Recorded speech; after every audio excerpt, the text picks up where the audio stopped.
The Hustleshare podcast is brought to you by Payoneer, a digital payment platform that provides online money transfer. With its fast, flexible, secure, and low-cost solutions, businesses across the world can pay and get paid globally. Visit Payoneer.com now. Also by Chatbot PH. Save time and effort for your business. Automate how your team does customer service, marketing, and key redundant processes, all by using a chatbot. Invest in your own chatbot now and use AI to run your business. Go to www.chatbot.ph. I love being an agency person. I think one of the best, it's an environment where you'll find one of the most interesting, most intelligent, most creative, and passionate people around.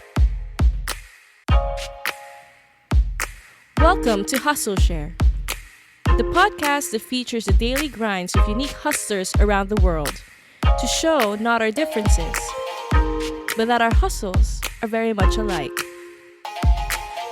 Now here's your host, Ronster Bae-pyong.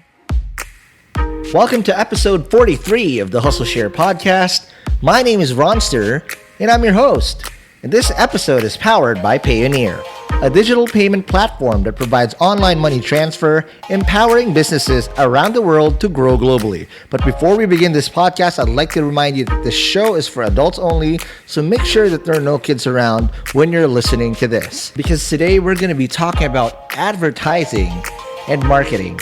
And to share with us this topic, we have Miss Eileen Borromeo, the head of Southeast Asia Marketing for Payoneer. And today she's going to share with us how she started out her career in the ad agency, even though that her background was in programming and project management.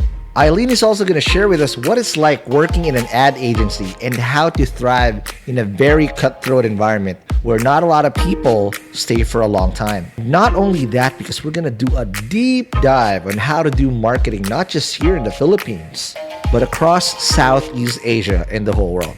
And get ready to take down notes because Eileen is going to be sharing with us a lot of marketing tips and a lot of tools that she uses to do her hustle. And lastly, Eileen will also share the perspective of doing marketing for a business with the whole Southeast Asia as her market.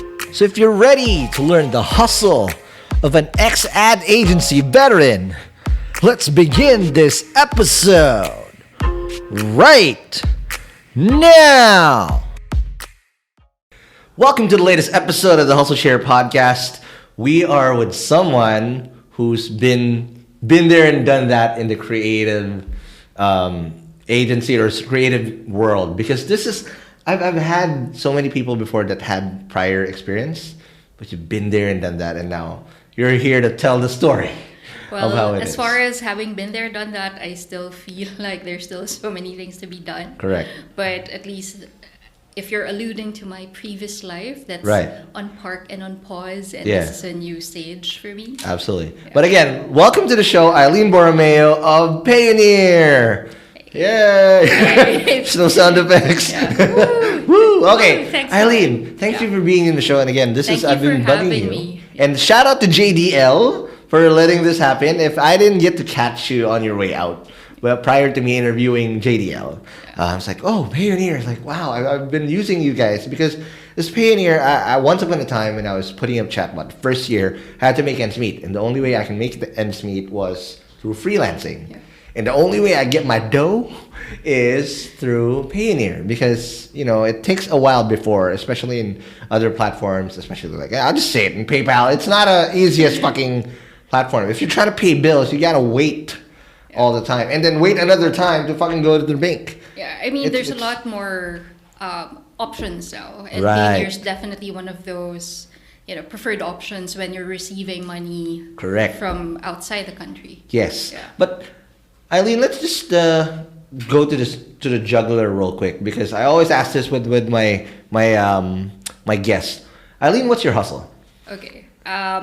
So I'm a former strategy director with McCann World Group, and now McCann. McCann. Yes. I am now looking after marketing for Southeast Asia for Payoneer. Wow. Okay, I am also helping. So this is not in my LinkedIn. That's Okay. why Okay, you have secret identity. secret for it. identity and other Okay. hustles on the side. So Okay. I also help Chef JP Anglo with his brand engagement projects. Wow. So that's one of the things I do. JP Sarsa, right? Yes. Oh my God. Now, see, I know people through their food. Sarsa makes me fat.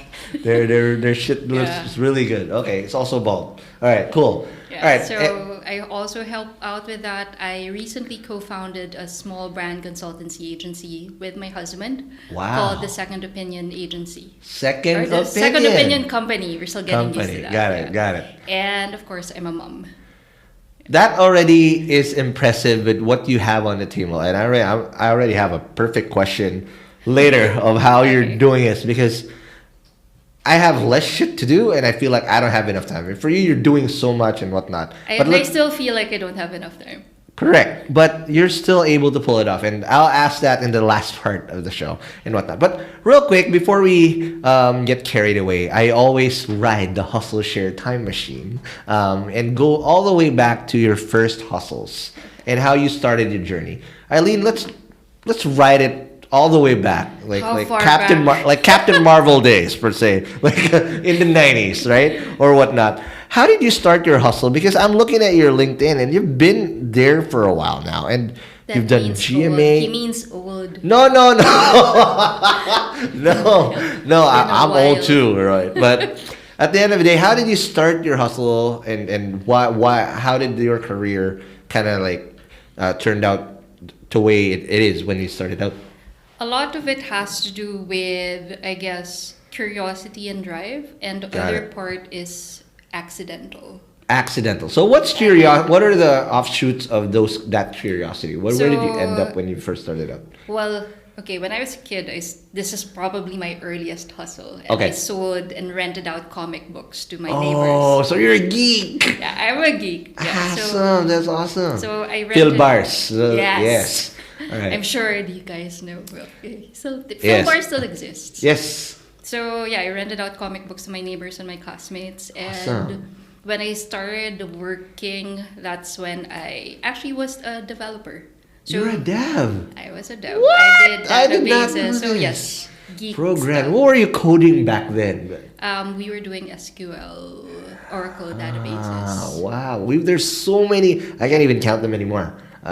Developers who've been on this show, and again, some of them go and end up in a distance. But there's always this programming background, or that curiosity that starts somewhere. It really helps because now you're like, as a marketer, you're dealing with, all sorts of numbers and Right. looking at CRM and databases. Right. And still go back to that basic. Yeah, and the logic behind it, because most of programming is really logic. Yeah. Right. So, okay, after that, what was there a next hustle, or was it straight to like college? Did you hustle during college? So when I started my first role, Right. college was pretty much standard. I did the whole band scene. Right. Oh. Trying to be the cool chick. Yeah, it's all good. Trying to be the cool Right. chick, and went straight to work. Yep. When I moved from my developer job to a project management role when my boss moved to a smelting company. I was in a smelting company. What is a smelting company? So a company that melts metals, essentially. What? I have never. I thought smelting is like a millennial term or a Gen Z term. So it's a term. So Wow. you smelt metals and you create these elements that you sell in the market, like gold, copper, or silver. So Wow. and I was part of the team that was actually modernizing the back end. So in the Right. day, SAP was starting to get into the market. We're Oh, trying to. okay. So I SAP? don't want to go back into Oh my that. God. So SAP it's pain like in my ass. hardcore. Right. It was All a the time. painful process, but Right. it had to be done. So that's just part of the modernization efforts. Right. I took my grad school, and at the same time, I was also studying for my master's. Wow. Okay. So, I also taught in Ateneo for a while. So I Got it. was not the type who would just do one thing at a time. I Right. think that was what, got me to multiple hustles at the same Got time. it. So And I you were really- exposed to different types Yeah. of hats already Yes. early on as So- PM, and you took up what did you take up in college? I took up MIS. MIS. Oh my God. So many Athenians taking up MIS that has been on this show too. No, but I love that program because you can be multifaceted. Yeah. You can either be going into the business side or you can be going on the tech side or a mixture of both. It's like, man, how come I didn't have that in my university? UST, come on, just fucking catch up, please. All right, so that's it. Because it's either of the two, and that's perfect. Now, after the smelting company, was there a next thing that you So did? this is where the accidental thing happened. Okay. So I had a friend who, at that time, well, I went to GMA New Media first. And GMA New Media in the year 2002, 2004. Yes. So what was new media back then? Because there's because there's this old school tri-media, radio, print, TV. That was when SMS started taking off. Yes. So for those who still remember, the first, and I might get slammed for my facts. If I remember correctly, the first interactive message that got sent was birthday greetings to Rosana Roses. Wow. One of the GMA shows. So it's people texting their messages and people could see their messages getting sent through on TV. Ah, right. I remember this. Where Iya Villana became popular. Yeah. So that's All when those all things. you text to get your message. Shout out to the and whatnot, right? Just to be able to put a greeting. That's how it started. And we, at that time, we were experimenting with how to, use SMS as a channel, your phone as a gamepad. So there's actually a particularly clever thing, which I still think is pretty fun. Right. You could actually use the tones on your touchpad as directional buttons for a game. Wow. And we actually did a project with PLDT where you could... I remember it. So this was on a show called TextTube on midnight. I looked after that show. Shoot, I remember. I'm old now too. Okay, this is all old. I don't because know there's if a they lot of. existed on YouTube, but yeah. Hey, don't feel old because I'm just stating the facts. So if you're listening to this, you're part of our generation. 70% of listeners of Hustleshare are aged between 28 to 34. Millennials. Yeah. So I'm not a millennial, just in case you guys. But still, it's still pretty. I can still relate, so that's good. So the Gen Zers there and the other podcasts and whatnot. But here, we're old. We've been through a lot. What would be interesting is that we were making do with what was existing in terms of what available technology was. Right. We had interesting creatives and we played with it. I think that was the best thing about being in that environment at that time. Right. And I got into agency life accidentally. So I had a friend called AJ. He's actually a graphic designer. Shout out AJ. Yeah. I don't know who you are, but shout out to you. We call him the Fixer. The Fixer. Okay, Fixer upper guy. Right. So, he was working for Ogilvy at that time as an art director. Oh, Gilvy. Wow. And then he said, we're looking for a planner. Matalino ka naman, you're smart. Wow. Was that a shade or like? No. So, I mean, Right. he said, you're smart. Maybe you'd like to try for the role. I'm like, what the hell is that? Yeah. And so when I, not a good idea, this was all pre-internet, fast internet. So Dial up. DSL. You're posh if you're not using ISP Bonanza back then. It's like, oh shit, he's at DSL. So I did my basic research about what the planner was, so I just don't screw up the interview.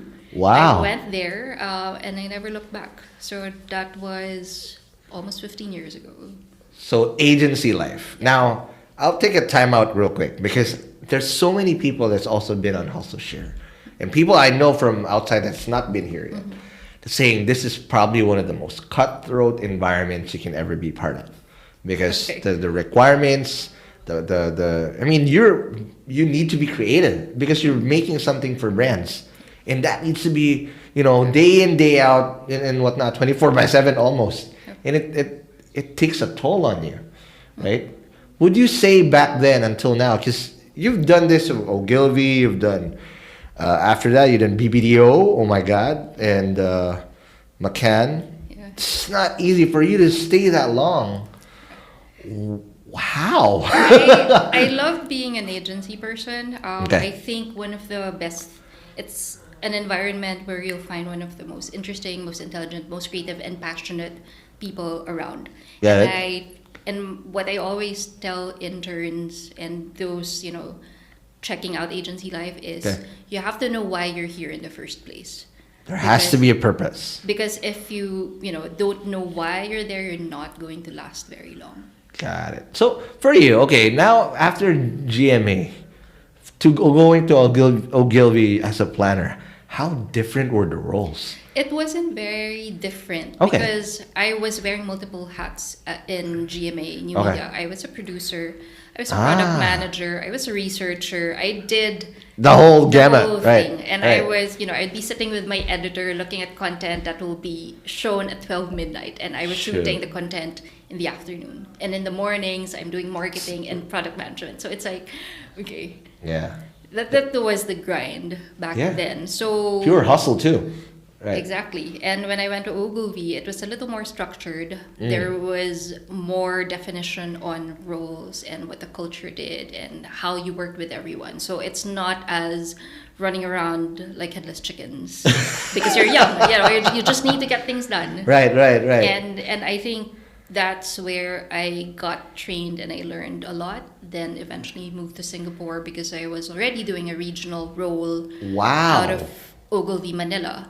And I was Right. actually fortunate enough to have joined BBH. So BBH, Right. it's not as known for people outside the industry, but Right.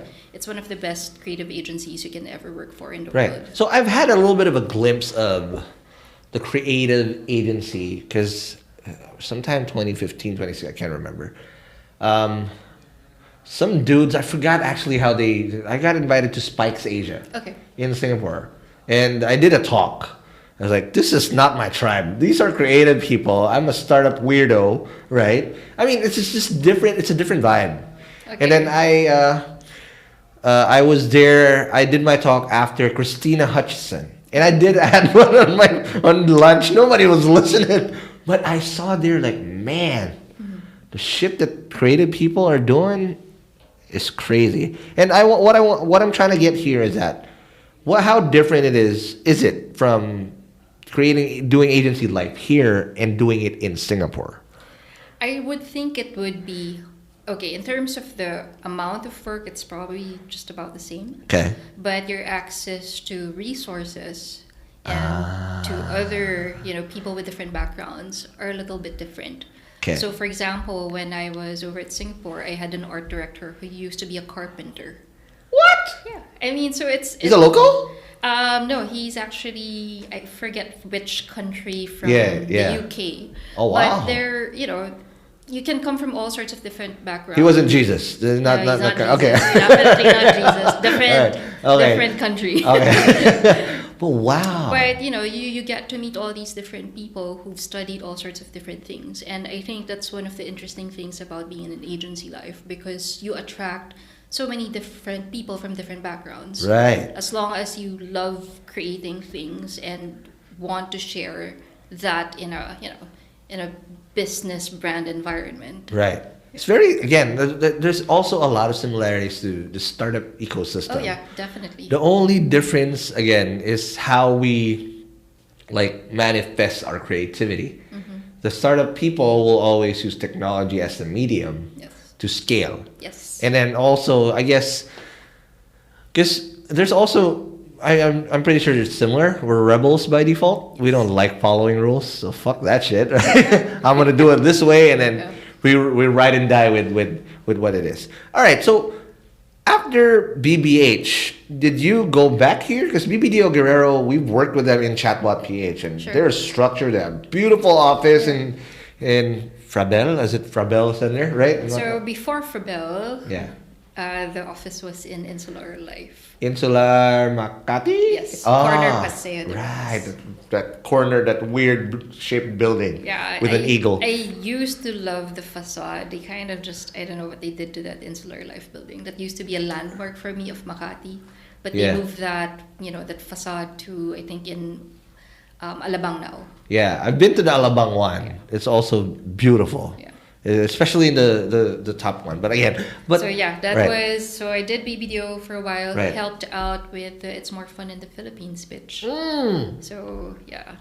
The pitch, how did that, okay, let's just deep dive on that. How did that happen? Because before It's More Fun, it's wow. Philippines, the Yes. Dick Gordon days back then, Yes. right? But things took up a notch. It's more fun. And I remember there's a lot of hate at the first because it's like, yeah, some time before Switzerland used this and whatnot. So let's talk about this real quick. Sure. How did this come about, and how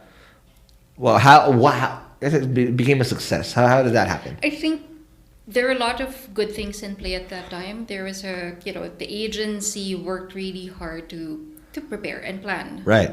And to strategize. And it was actually David who came up with the idea scuba diving. Wow. And that's when he realized that, would he have been having as much fun if he did scuba diving elsewhere? And, it was just a culmination of all the discussions and the work, and he just had that eureka moment under the water. Wow. But with that said, I think props also goes to Secretary Mon Jimenez, who Yes. trusted the agency to make it as viral and as social, and it was the And it perfect stuck time. till now. Yeah. Right. And part of the strategy was really to use the Filipino as an ambassador. Yes. Social media was like exploding. Right. That was the start. And we wanted to take advantage of that. That is amazing. So, but props, agency plus client collaboration, I think that's what made it work so well. Got it. All right. Now, after BBDO, you also went to Harrison Community. What was it? Was it still in planning? Because Yes. let's talk about planning real quick as a thing. What do you plan for? Like, again, that's a very naive question, borderline stupid. But okay. No questions are stupid. Right. It's actually very difficult to explain. Okay. I even have a hard time telling it to my mother. Okay, but I'd be your essentially dad. a strategist Right. or a planner in an agency setup is the person who comes up with your communication strategy and makes sure that the work or the campaigns are effective. Wow. So, that's a heavy responsibility. It is a heavy responsibility because that means knowing, the business context, your Right. clients' issues. You need to know the target audience. You need to know Right. what's happening in their world. And I think just the audience alone and the kind of media they're consuming, I could go on and on. And it's just True. really, and part of our job is to filter and focus that on something that's usable for the brief that's been given to us. Got it. All right, now let's take a quick break, and when we come back, let's now talk about your next hustle all the way to what you're doing now in Payoneer. But more of that after the break.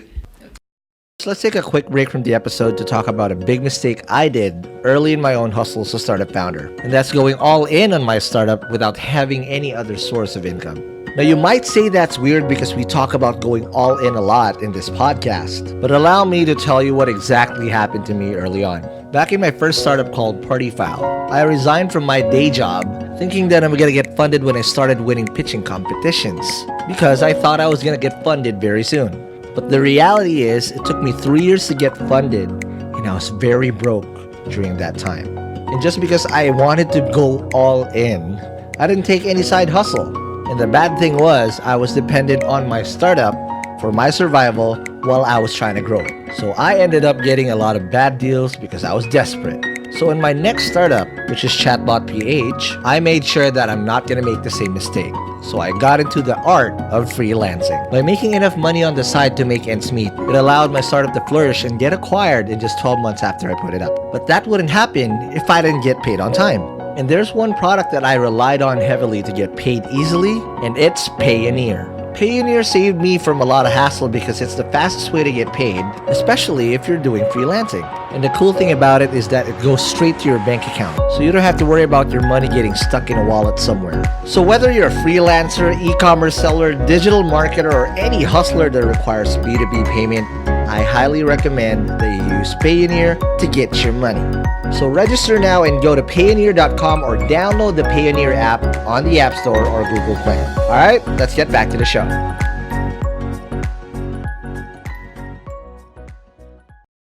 And we're back from the break. We're still with Eileen Borromeo of Payoneer. But before we talk about her Payoneer grind, prior to the break, we were talking about how she was doing planning, right? And we left off you doing Harrison. In Harrison, what was that? Is it very similar to an agency as well? And So whatnot? Harrison is actually a sister company of McCann. Ah. And very few people know that it was actually Harrison who launched Globe. What?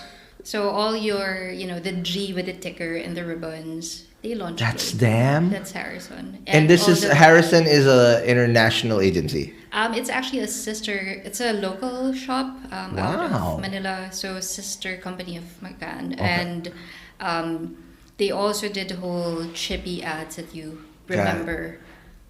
Got it. Back in the day. So a lot of the URC commercials. Now, before he took McCann, I just want to deep dive again on the agency life because this is probably one of the most competitive agents or environments or ecosystems out there.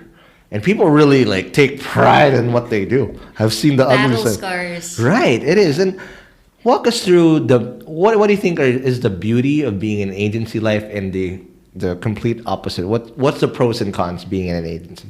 Okay, you're not doing only one thing at a time. It's always something different. So, it's like you get a creative shuffle every time. Stretch every time. You stretch every Right. time. And I think once you feel like, it's starting to become repetitive, that's when you start wondering, okay, am I pushing hard enough?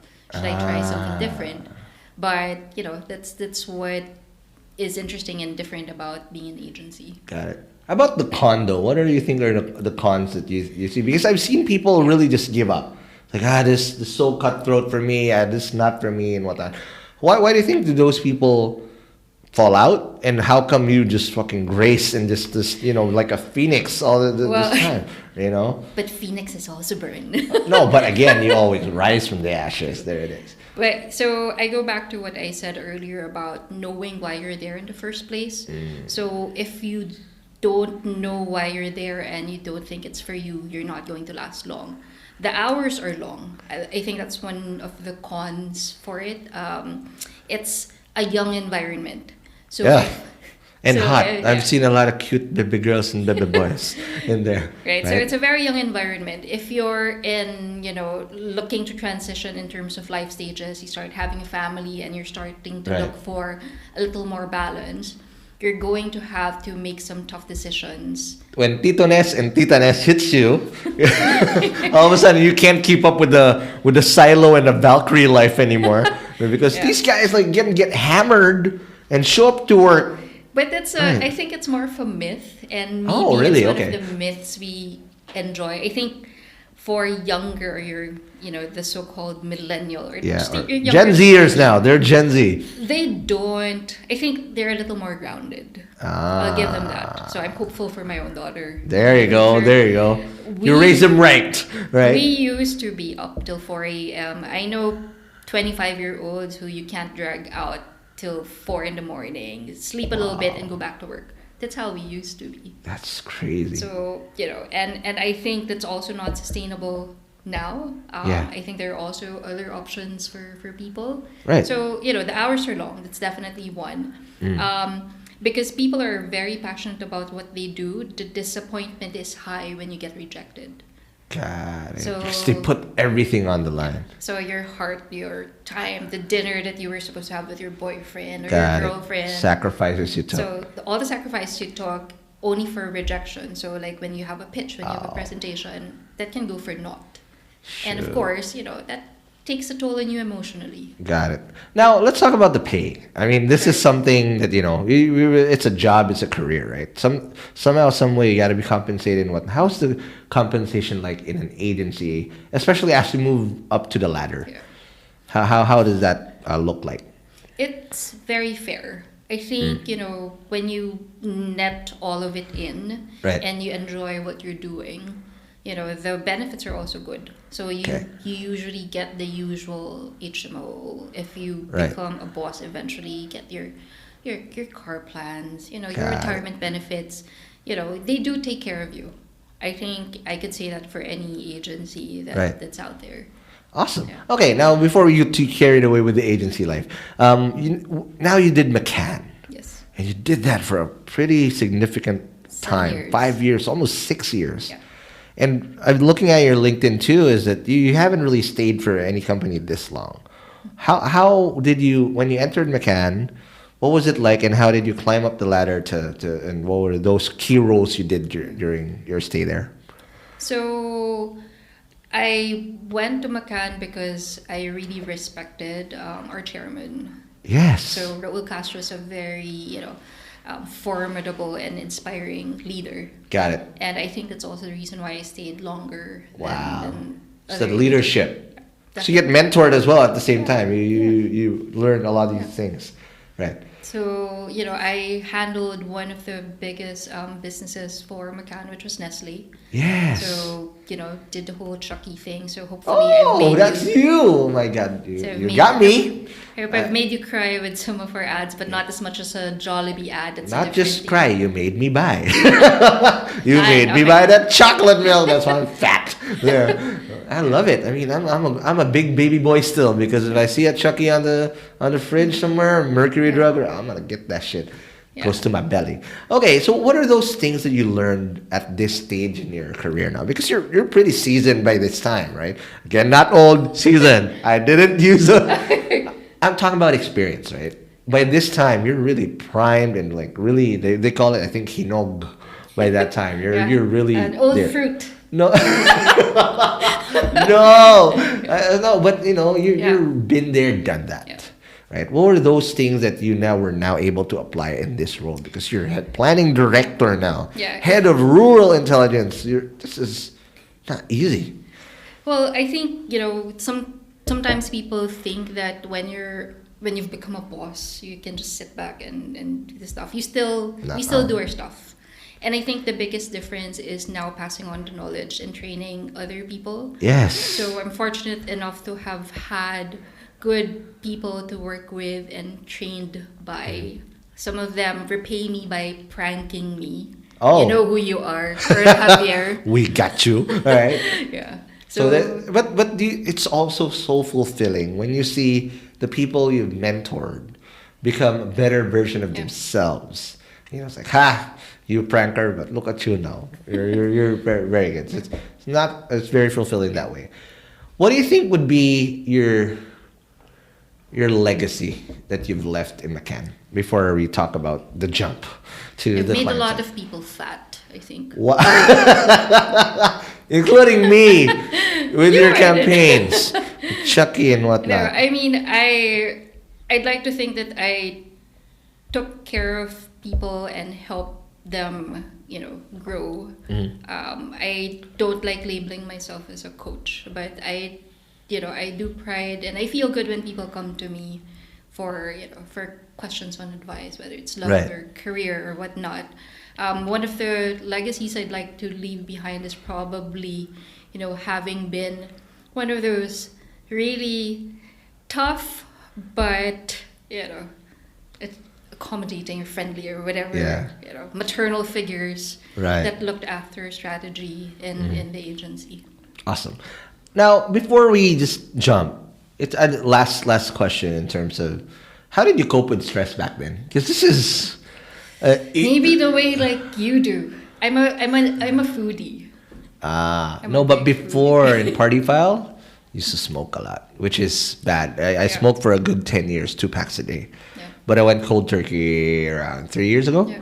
Yeah, but never looked back since. But that was my coping mechanism.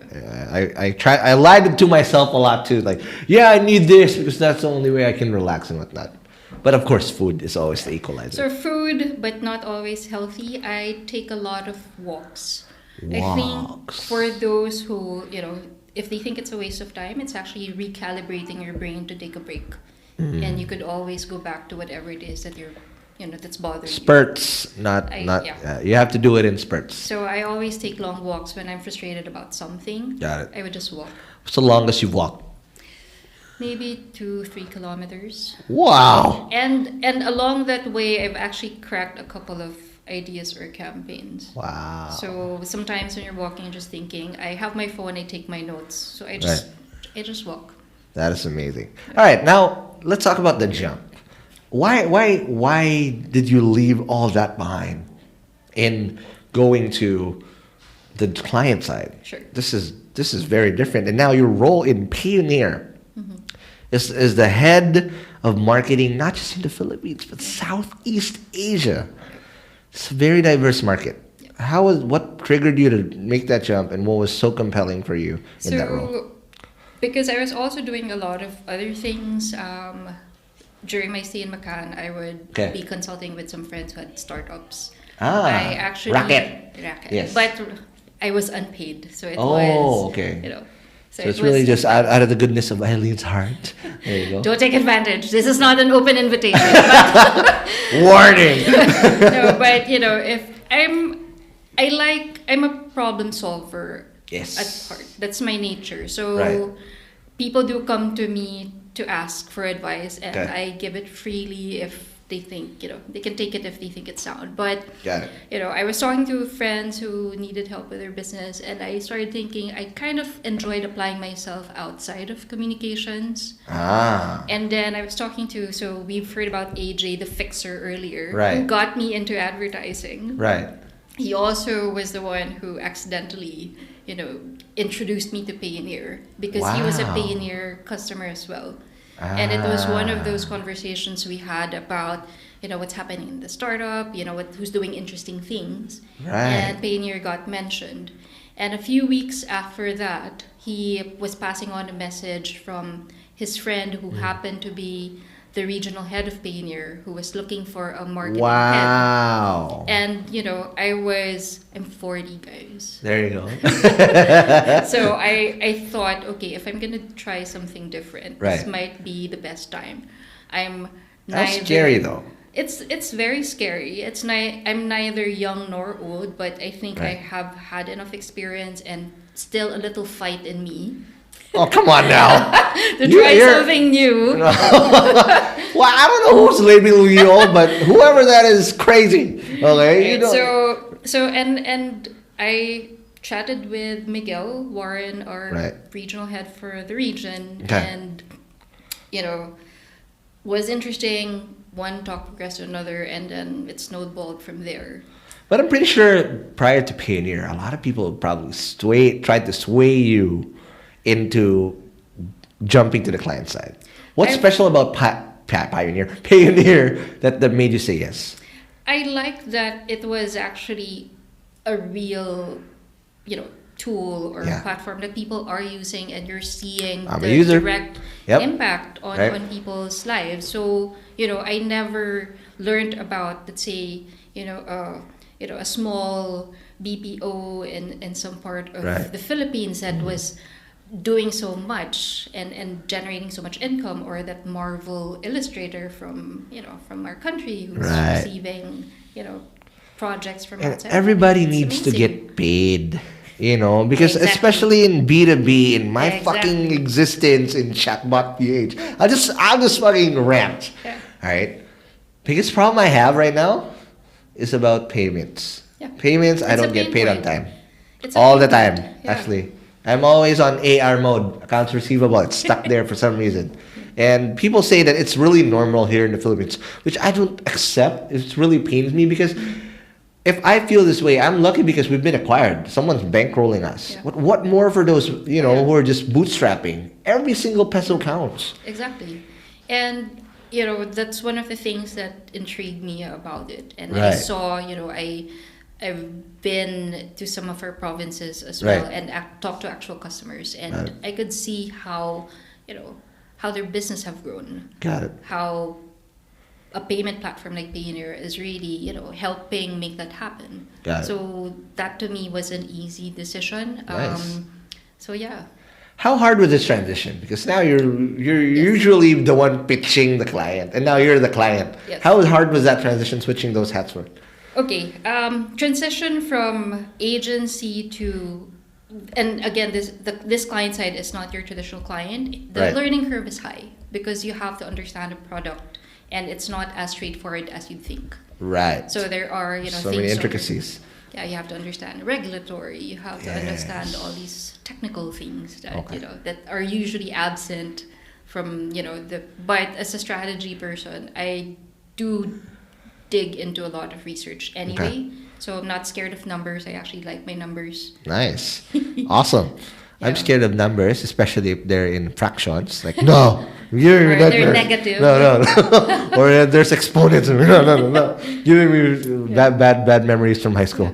But it's not easy because you're essentially moving from one operating system to another, and the terms that isn't exactly what they understand, or the rules Jargon's are different, whatever. It's a bit different. So it's decoding all these cultural, but the corporate cultural nuances. Got it.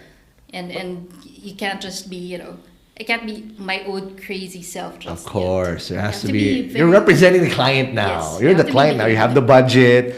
And what mindset wise and strategy wise, is it still similar or whatnot? Because you're used to being pitched, or you're used to be the one pitching. But since you're now in the company, do you still need that from the outside? I think for the right things, yes, because especially when you're looking for new ideas, right? And I think that's where a pitch is the most useful. I mean, I actually don't like pitches in the sense that some clients use it as a way to just shop around for ideas, which is the sad truth. Yes, right. But I think when you pitch, you have to be deliberate about which agencies you want to be pitched to, and what you're asking them to do, because a pitch is like the concentration of 2 to 3 weeks of ideas and creativity. Yeah, blood, sweat, and tears. Yeah. Right. So and you, I think, have to give it to them to present it the best way they can. Correct. As far as the regional aspect of the role, it's not as strange to me, because when I did Singapore, I also handled a been there, regional. done that. So not sort of, Right. But how different is it from a marketing point of view, right? When you market from the Philippines, what's it like, and what's the difference now when you're marketing towards the whole region? Mm-hmm. Because it's Southeast Asia's, there's a lot of intricate, okay, just like language, if you look at Bahasa, there's a lot of Bahasa words in our shit, but totally fucking different. If you go to Singapore, you go to the subway or MRT, you'll know if a girl is a Filipino just by looking at them, right? How do you know now, make sure that those differences are still being penetrated on by a single brand, considering your experience? Yeah. I think, number one, it's never going to be a one-size-fits-all, especially now when you look at how, targeted your mediums can be. So you can geo-target, you can target by gender, and we didn't have that benefit back in the old days. Yes. But one of the things that are still true, regardless of what generation or era you're from, is that people are people. They have the same desires and behaviors and motivations. Right. Everyone wants to be successful. Yes. Right? So regardless of which market you are, it's just, pitching to them, this is how you can be successful in maybe 90 days or whatnot. Right. So, success is a hot button for people. Right. How to win more clients regardless of where you are in the world. It will still be a hot button. Got it. So motivations, universal themes, right, those will still hold regardless of where you are. Now I'll ask you one last one before we take a break. Sure. Earlier in the episode, you said there's got to be a why. Mm-hmm. Now that you're in the client side, what's your why now? So my why is to get Payoneer better and stronger in the region. So not going to mention competitors, it's free advertising for them. But it's we're no longer a startup. Yeah. Payoneer is no longer a startup. We were founded in 2005 out of New York. There's a lot of new young ones coming out. And and they need to discover that you guys are there. Exactly. Right? Because there's always a new wave of people who would put up a business, put up a freelancing, whatever, and they need to get paid. It's the same. I think, it's the onus is on us to just make sure that we're not forgotten by all these new entrants. And they'll be spending marketing monies at the start because they needed that awareness and recognition. Right. Or whatever market share they want to get. Exactly. Right. All right, sounds good. Now, Eileen, let's take a break, and when we come back, it's time to share the hustle furthermore with the people that are learning. I've learned so much already, but let's talk about that more after the break. Hey guys, let's take another quick break to talk about a little trick that helped us get traction in Chatbot PH very early and ultimately helped us get acquired. And it's called A/B testing. Basically, it's creating two versions of the same site or landing page to see what works and what converts for you. Because one of the worst things you can do as a founder is put all your eggs in one basket and hope that it converts. This is why a lot of early stage startups don't get the traction that they want because they're hoping and praying and they don't iterate quickly.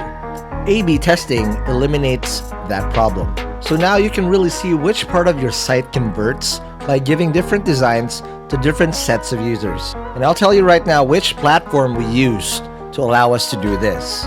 And it's called Unbounce.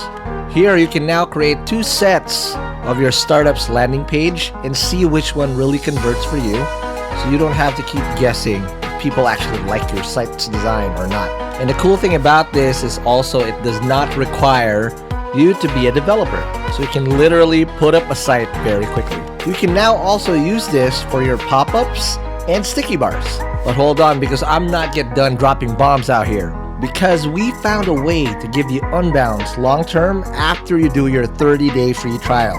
Just go to bit.ly/hustlebounce to get 20% off your first 3 paid months, so you can run better experiments long-term.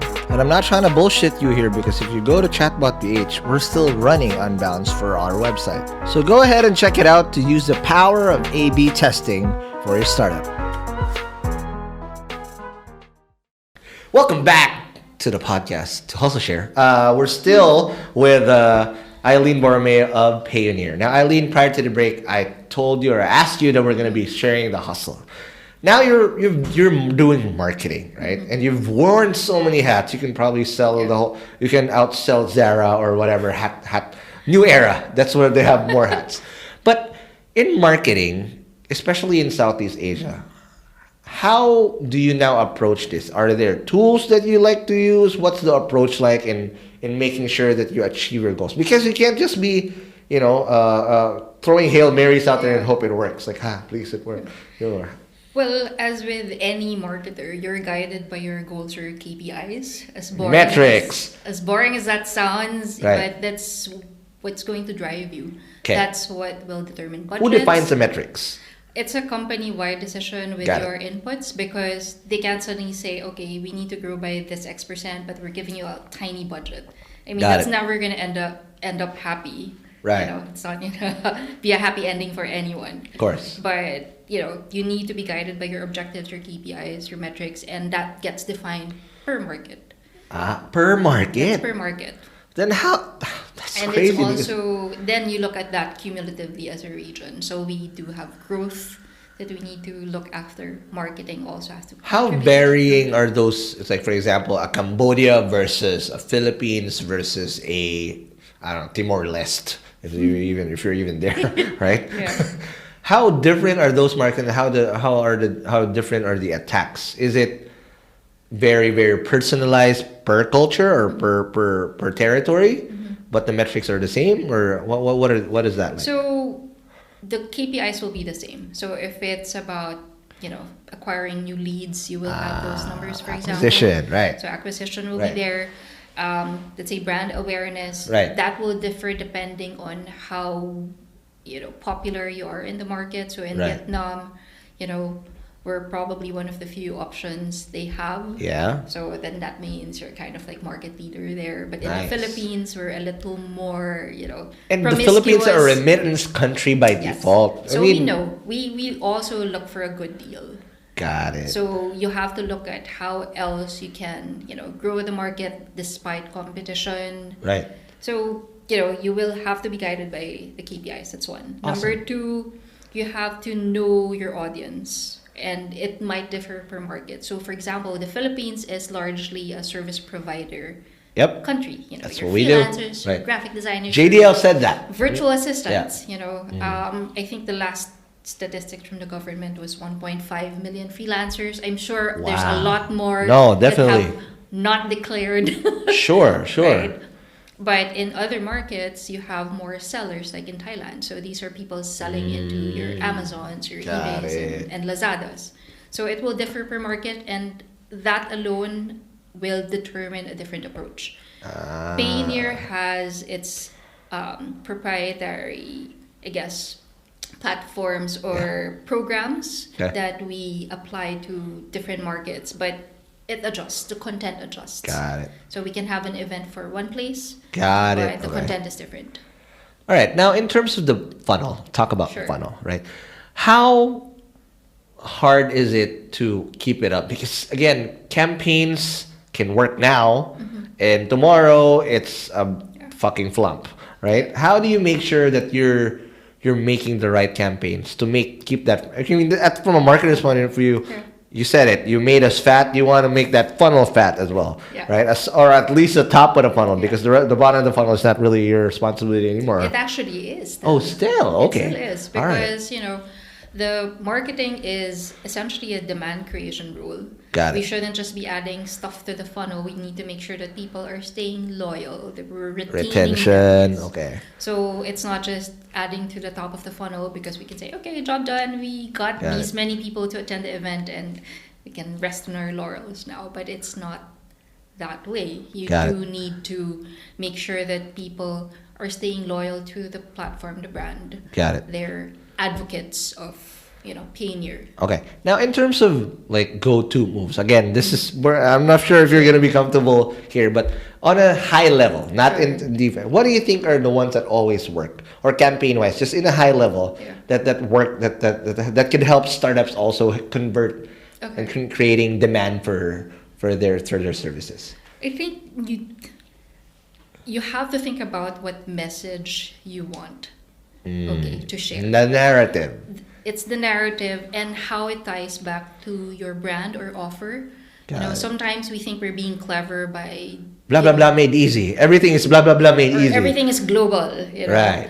And if you take away your brand, can it still be attributable to you? So Got you it. have to think about what makes this, this message, this offer, for what makes it special for the people in your brand. Got it. So in terms of like crafting, it's a lot of copy and nice imagery, right? Especially that's the core. And regardless of what you're Yes. doing, it has to look Yes. good, has to resonate the message. Yes.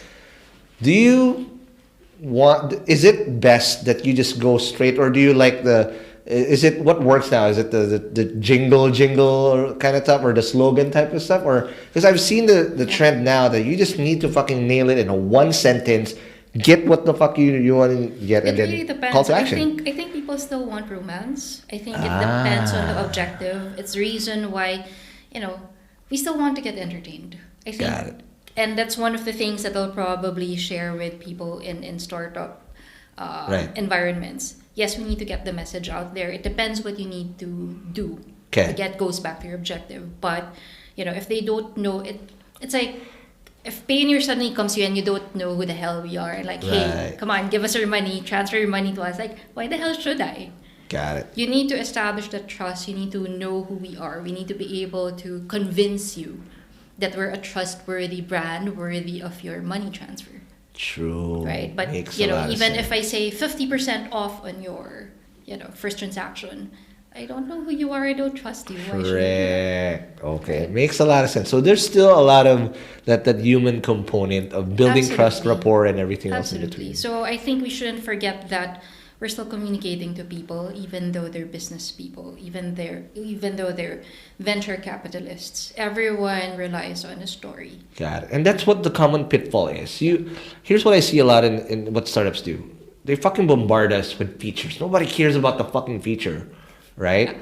Features, hey, we have a fucking blah, blah, blah blockchain here, blah, blah, blah, AI, fuck. If you're people who would understand startups would appreciate that. But if you talk to your customers like that, ain't nobody fucking shit cares about that. If you right? look at earlier Apple advertising, they never bored you with the product features. They made you drool. They made you salivate over the item. Got it. Right. So make it You have to be desirable. exactly, and the messaging should be crystal clear on Yeah. what the benefit is, minus all the jargon. Please stop jargoning people. All There right. is a role for that because once you hook me in, then I will ask as a customer, as a consumer. So what's in that? Got Right, it. it's the But don't why put it should on the I- front door. Nuh-uh. Put it on the foyer. Or right. if someone's courting you, uso pa ba ligaw? So, Of course. Hook up if you swipe right before you swipe right. That's what they do. You wouldn't want to be bombarded by somebody saying, I'm rich, I have 10 million in my bank account. And You don't want to send a dick pic right away. People do that now. I don't know why. Like, wait a But you will come across as as an overbearing douche. Like, exactly. Right? Like, If you're well endowed, hold it out a little bit. You don't right? want to like suddenly list all your best features. True. As a person, you don't do that when you introduce yourself to somebody. Got it. Now, for a startup, let's talk about that. So, for example, I have an e-commerce one. How would I come across when everybody's trying to sell the same shit? How would you, I'd say, advise an e-commerce startup to position themselves so that they get the message across? Because if it's a crowded marketplace. Yeah, definitely. So how would that be like? My first question would be, what are you selling and who are you selling to? If you're selling the same stuff to, as an Amazon seller and as a Lazada, Right. then what makes you different? Because if you're selling the same thing, there has to be something significantly interesting or different about you. Got it. So sort of like a blue ocean still approach. Still a blue ocean, but I think if you don't define those, Right. initial, that's essentially your business model. True. That you have to define upfront. And one of the things I've observed with many startups is that the business model stays on paper. I think bounce it off somebody who's not in your company. True. Don't ask your friends, family, and whoever close to you, because that's also a big validation mistake. Yeah. Those motherfuckers don't want to help you. I mean, they don't want to hurt you. Yeah. Right? Sorry, I'm just gonna keep it real. Yeah. Right? The worst thing, you need to fucking talk to strangers who don't give a shit, don't know you.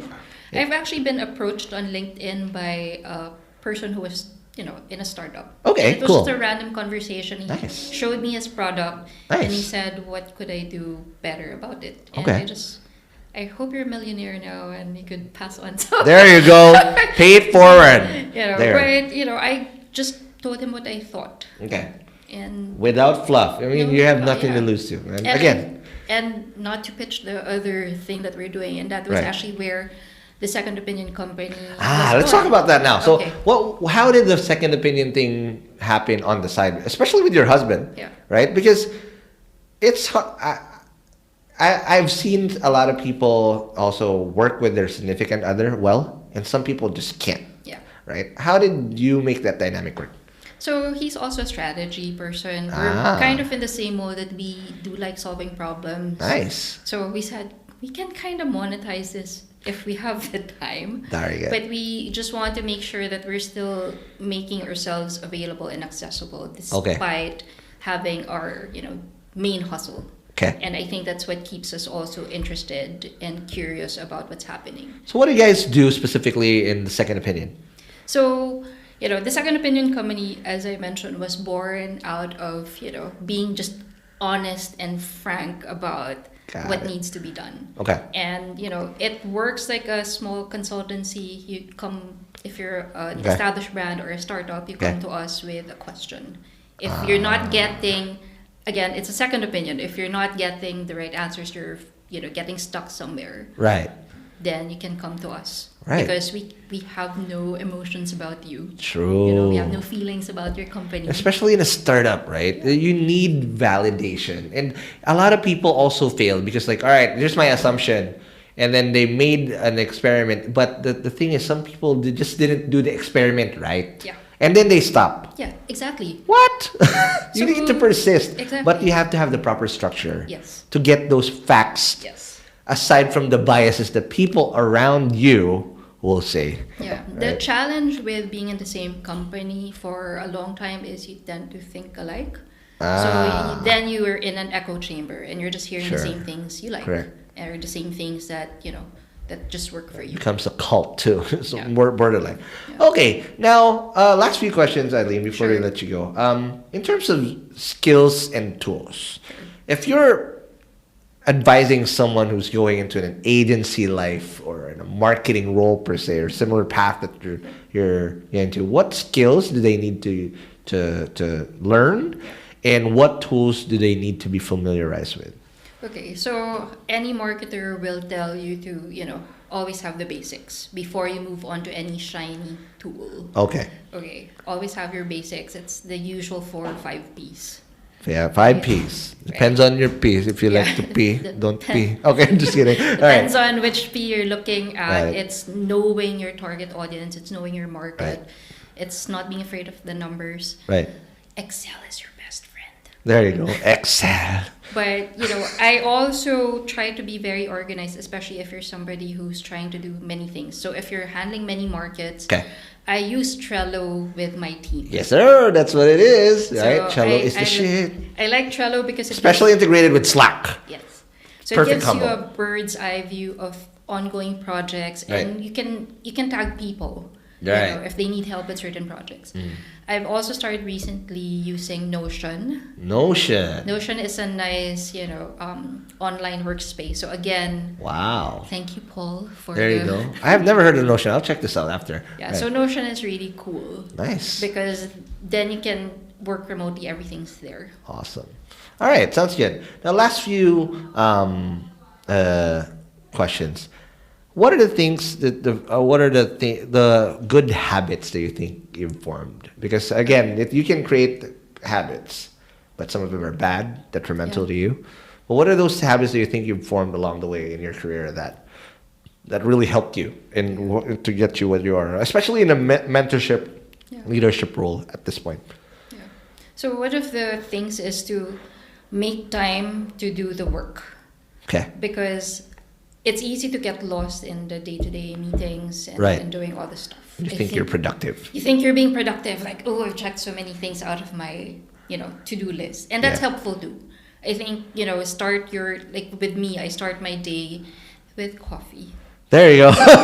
always The need gist of coffee. it, right? We work. Thank you, by the way, for letting us do it here. Shout out. All right. No, Yeah. there's no payment for this. You're a unicorn startup. Okay. But And you thank need you. your to-do list for the day. But I think don't be so precious about not having ticked off everything. Got it. Always make time for, deep work that you need to Deep work. Yeah. Got it. So And no interruptions. Stop looking at social media.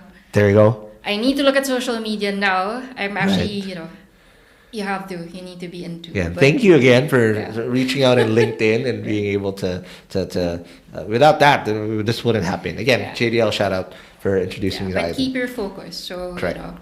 Now, I have a question because you have this Payong Payoneer Yes. thing. Well, what is that about? I'm just very curious. So that is the brainchild of one of our marketing managers, Jen. Jen, So, shout out. Yeah, Jen. There. Shout out to Jen. So Okay.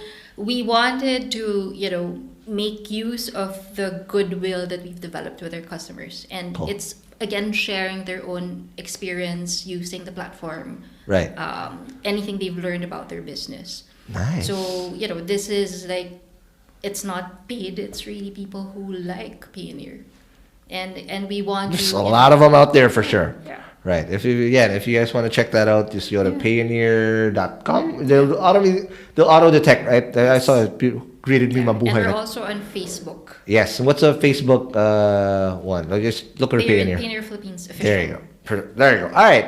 Last two questions. Sure. What's your tip for surviving agency life now? You said you gotta have a why and whatnot, so, but there's gotta be more, because it was like when the shit hits the fan, it's like why? Right? There's gotta be more. There's for you to last this long and make it out alive in a better. Well, you do need to have a good sense of humor and not take Right. things too seriously. No, really. I mean, I think, you have to have a sense of humor. You have to treat each other kindly. Nice. Because be kind.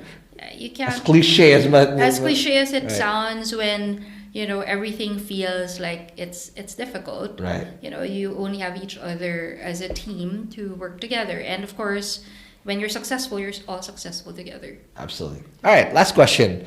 If you were to give an advice to your younger self, talk to yourself. Like I sound like Tito Boy here, fucking. With a mirror, mahiwaga. Yeah, when fucking shit and whatnot. What would be your advice to your younger self, knowing what you know now?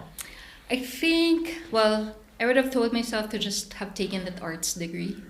Why? Because I personally think that it doesn't matter as much what you take up in college. A lot of parents are gonna get mad. Yeah, I agree. But it will, because everything's so multidisciplinary now. Right. Everything's integrated, design, Okay. business. You need to be creative as well. There are jobs now and in the next 10, 20 years that have not been created yet. Yeah. And I think you do need to know, those, fundamental human, Tendencies and whatnot. So I think if you're passionate about art, it'll find its way into some business thing anyway. And history will always repeat itself, one form or another. There's just going to be new components, but humans are bound to fuck it up for once. I'm a little bit more hopeful than that. No, I am, but Trump. What the fuck is like all these? I'm not trying to politicize here, but I've seen in history where when there's a prolonged period of peace, some bad happens after, right? So it's like Game of Thrones. But I think for me, it's because you think the more prudent thing to do is to go into a business degree because that's what's going to make you successful. I know so many people who've taken up arts, who've taken up literature, and we all end up in the same place. Correct. But they have that, they were able to start on their passions much earlier, I think. Correct. Yeah. All right, that's great advice. All right, thank you again, Eileen. Appreciate it. Thank you Now, for for people having that want to check out Payoneer, and what do they need to know about Payoneer being on the show, or what do you guys have soon coming up? So we're rolling out some products and services, but There you go. currently it's available in China. Okay, no problem. So we're piloting some programs in the US and in China. And All right, as long as you don't steal our fish, we cool. All right, all right, So hopefully that will be available to the region soon. all right. Yeah. Okay, sounds good. Now for the second opinion, though, how do they reach out to you if they want to get your opinion? If I have cancer, Already on like, Facebook. all right, there you go. So what do they look for? So they can actually search the Second Opinion Company. Okay. Or the secondopinion.co as a website. So I'll have to set up the landing page now. All right, there you go. That's that has to Or happen. they can look for me on LinkedIn. I All think right. that would be the easiest. She replies, by the way, and that's great. I'm nice. Be kind. She's kind, cliche. All right. Thank you very much again, Thank you, Eileen. Ron. Appreciate it. Thank If you you. guys like that episode, if you're watching this on YouTube, please like, comment, and subscribe. Or if you're listening to this on the podcast, make sure you hit that follow button, bro, so that whenever we have a new episode, you get first dibs when we're out. And make sure you also join the Hustleshare community so you get first dibs on what we're going to have next on the show. And lastly, message us on our chatbot at m.me/hustleshare. m.me/hustleshare, powered by Chatbot PH. Again, thank you, Eileen. Appreciate it. Thank you, Ron. And I'll see you guys in the next episode. Peace.